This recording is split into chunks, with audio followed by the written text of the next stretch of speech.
Hello, fight fans. Welcome to Bruno's MMA Show.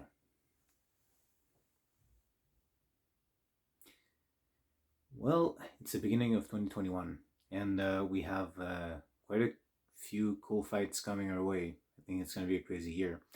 But, and one thing at a time, of course, Halloween Qatar coming, so that's going to be interesting. But in the meantime, there's a few things I wanted to discuss because these fights are yet to come, but there's a few things to talk about in the MMA world right now in the meantime. First of all, it's going to become a meme that Dana White is going to go after people who are illegally streaming the UFC fights, which is kind of funny to me. Don't get me wrong, I get it. As a company, they're supposed to try to fight people illegally streaming their stuff, right? So that's what they're expected to do. That said, I think it's gonna make them look weak. I think it already is making them look weak because when you say something like, "Oh, we're gonna go after you," you can't stop that. And even he had to kind of like after the fact say, "Oh, you can't fully stop it, but we're gonna make some of them cry." And it's just one of those funny things where it's like Dana White doesn't exactly get certain things. He didn't get COVID. The UFC handled it perfectly, but that's because people around him had to step in, and put in actual safety measures, which he wasn't really doing at first by himself. Let that be said. So again, with the streamers, it's like he's always looking for this kind of weird fight. He's always looking to prove something, and it's so weird when he talks about streamers like, "You guys act tough, but then you're gonna be crying," which begs the question: when did people streaming stuff online? When did they act tough exactly? What does that look like? Like, here's my link. I'm so tough. I don't know. I have no idea what he's even talking about. Um, I think he lives in his own world, of course, and it's kind of proof of that. Again, I get it as a company, they have to take steps against illegal streaming. I'm not going to resent any company for that. It makes a lot of sense. But when the guy like kind of like states that they're going to go after streamers and makes it very personal, and the reality is like a lot of the fan base, a lot of it is young people that don't have that much money to spend, and that's an expensive sport to follow. It is one of I don't know if there's any sport that's more expensive to follow than MMA. So yeah, I don't know what he's trying to accomplish here. I think it's making them look bad. I think it's making the UFC look bad when they go kind of like it's almost like you're punching down. You're going after people who, again, that's what you're supposed to do as a company. But when you talk about making people like making the streamers cry and that they're acting tough, like so I'm kind of enjoying the memes about it. But again, like he seems to be a bit detached from reality or what. I don't know. It's just a weird thing to be boasting about. And again, it's gonna make them look weak because they can't stop illegal streaming, which he admitted after the fact. So, what exactly do you have in mind? What's the big surprise you had in mind? Yeah, whatever. Now, I'm sure the fighter Elias Theodorou is going to be very happy about that. The main event. But well, I mean, he's no longer in the UFC, but weed is now legal. Um, so that means that fighters can now take weed and they're not going to be popped for illegal drugs and steroids. Yeah, about time, what can I say? I'm not a partaker of weed myself at all, but um, it never made sense to me that that was something that if fighters popped with it, that it was an issue.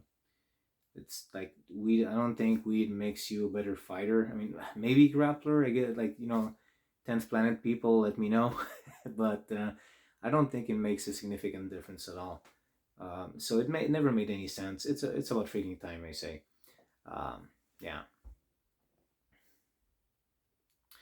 Now there's been talk about Conor McGregor fighting Pacquiao in a boxing match, and there's even talks about if he wins a significant boxing fight, that would put him in discussion to fight for an actual title in boxing. Which, I mean, that's a whole thing to unravel, right? There's so many things to consider here because, first of all, as you all know, McGregor's under contract with the UFC, and they have very draconian contracts. They don't let their fighters do anything other than maybe grappling tournaments. Like their fighters can't normally do boxing, and it's. I'm pretty sure it. I don't remember if it was made official or not, but we all know that when McGregor and Mayweather happened, that the UFC took a huge chunk of that profit. So I don't know. I don't know what to make of it. And McGregor is one of those guys that I don't know if I kind of refuse to talk about him when he wasn't fighting. Since the beginning of my show, whenever he would tweet stuff, like I never started doing that. I never talked about his tweets. I will talk about him if he's fighting. Him tweeting about retiring again, like I don't care. Also, no one took it seriously this time around for good reason. I don't like the moments he chooses sometimes to make the press about him. Like, he stole the spotlight from Amanda Nunes at some point, which I really didn't appreciate. I thought was like really crappy behavior, to be honest. So, Conor McGregor was one of those things where like I will talk about him when there's something to talk about. I will not talk about the fact that he exists. But since he's doing stuff right now, I will address the fact that he wants to fight Pacquiao. Pacquiao wants to fight him. Might happen, who knows? But he has to go through Poirier first, and I think it's going to be really interesting because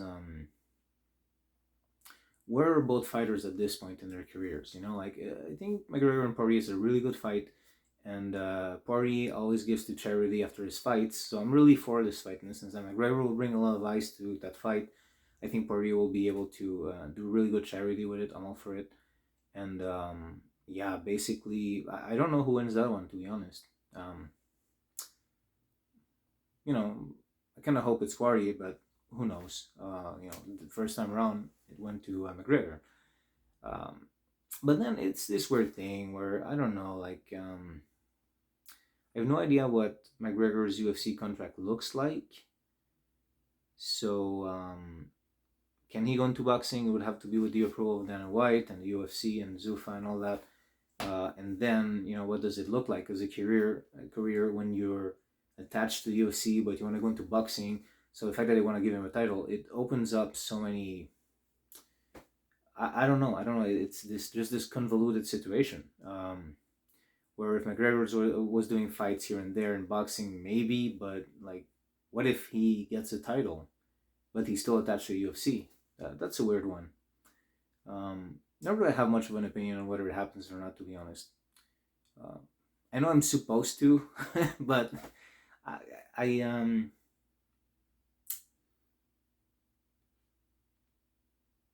don't know. I don't see the value in it, to be honest. This falls upon the would I watch it? Yeah, probably, but I don't see the added value to like McGregor and Pacquiao having a boxing fight. I see value in McGregor and Poirier having an MMA fight, and then seeing which one of them moves on to fight for the belt, as Dana White has said or suggested, or it's rumored. I don't know anymore. Anyway, and then also, again, I guess we're talking a lot about the guy today and lately, but Dana White said that he was going to talk to Khabib and to see if Khabib was going to come out of retirement. Look, it's simple. Let him fight GSP. Okay, it's super clear. That's what has been said. And for whoever doesn't like that fight because it doesn't like advance the division or whatever, Khabib's already gone at this point. If we bring it back for one more, that's a victory. Like, it's not like he's gonna stay any longer anyway. So let him have the fight he actually wants. I think we're gonna get it. I really think we're gonna get it. I know that Dana White is drooling at the idea of Khabib and McGregor too. We don't need to see that at all. We saw everything we needed to see on that first fight. Excuse me. Anyway. I would really like to see Khabib and GSP. You know why? The only, like, if only, first of all, I think it would be a really, really good fight. But if only because, like, they both want it. GSP wants it, Khabib wants it, and they both freaking deserve it for what they've done to this, for the sport. And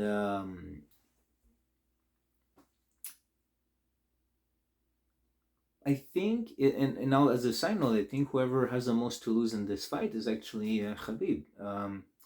Because if he wins, people still can still argue that, well, GSP was past his prime, he was older.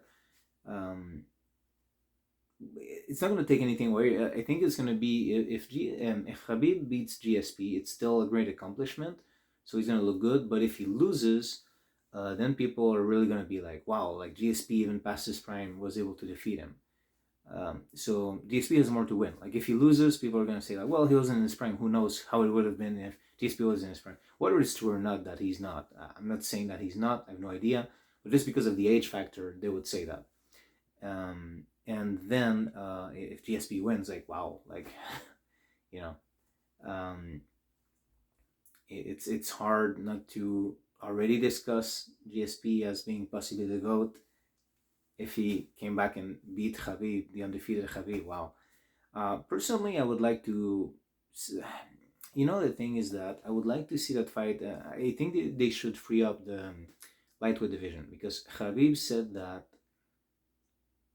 he's retired. If he comes back for one fight, we all know it's GSP. And who knows? Maybe I'm wrong. Maybe in the future, what I'm saying now is proven wrong. But I think that it's pretty safe to say that. So my opinion goes this way. It's like he's staying for one more fight, and it's not going to be against someone who's going to stay around either. Like GSP just wants to fight Khabib. He doesn't want to fight them. So neither guys are staying after that fight if it happens. Both are retired unless it happens. Therefore, I don't feel like they should hold up the 155 division. Nor do I think that GSP should have to drain himself all the way down there. I think they should do it at catch weight. Somewhere in the middle. Like somewhere in the middle. I don't know. Like 160, 165. I don't know. Like, Khabib is doing that 155, but he had issues cutting weight back in the day. So he's a pretty big 155er. And GSP was 170, like welterweight. So let him meet in the middle. That would be what makes the most sense, I think. And you don't hold up the lightweight division. Yeah, so that's pretty much what I think right now. Anyway, everyone, other than that, I open a Patreon for this show.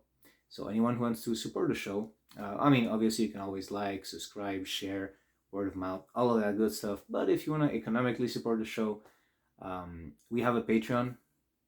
Link is in the description down below. And as always, everyone, thanks for watching.